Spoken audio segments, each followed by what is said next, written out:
Everyone समस्त को happy रज मो तरफ तो पोड़ पिठा रेडी हो जल्दी जल्दी आसतु खाइबा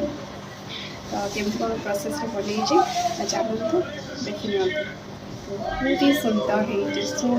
सकाळु उठी नित्यक्रम शेष करी घर दुआ काम सारा पर सूर्य को जल अर्पण कली तुलसी माता को जलदान करी घर पूजा सारीदेली आउ पूजा सारीदेला माने मन में शांति पलि आसे काउटी का करी मत डाकुची जल्दी खाइबा को दियो कहूँ काले से जल्दी नदेले रागिकी पलैब भाभी मुझे जल्दी जल्दी देली आ मु रेंस को डाकिली जल्दी फोन आण वीडियो बनैबा मागु मागु से गोटे बिस्कुट को खाईदेला ता गोड़े जाकिकी कंठ को पोछि दे से चलीगला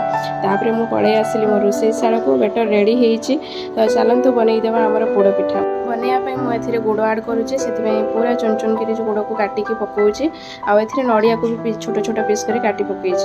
किसमिश को देकी मिक्स करदेली भल भाव में आउ घी को टिके अधिक मात्रा देकी कड़ई में चारिआडे बुले नेली आउ से गोड़े रखिथा बेटर को ढाईदेला नड़िया को एमती भल भाव में सजईदेली आउ किसमिश आउ टिके टिके पकईदेली देखिपे कहीं देला बेले बहुत ही सुंदर देखा जाए बहुत टेस्ट भी यमी लगे काजू टे पकईची देकी घोड़े देली देखिपे तापर दी साइड्रे एमती नौटे देला आमर बहुत सुंदर भाव में पोड़ पिठा रेडी होटे पोड़ पिठा मैंने टिके एमती रेड रेड न होते कि न पोड़ी कौन भल लगे देखिपे तापर मुझे आणिकी काटिदेली समस्ते सैड्रे बसती पोड़ पिठा को एंजॉय करने वाव कि सुंदर होती बहुत नरम और स्मृति स्मृति लगुच तो आपण मैंने देखिकी जापारे केते सुंदर होती सो यमी तो जल्दी जल्दी पलि आसतु पोड़ पिठा को एंजॉय कर आपण मैंने रजरे कौन कौन करुँच कुआड़े बुलाया जाऊँ कमेंट जनवाक भूलिए रही टाटा बाय बाय।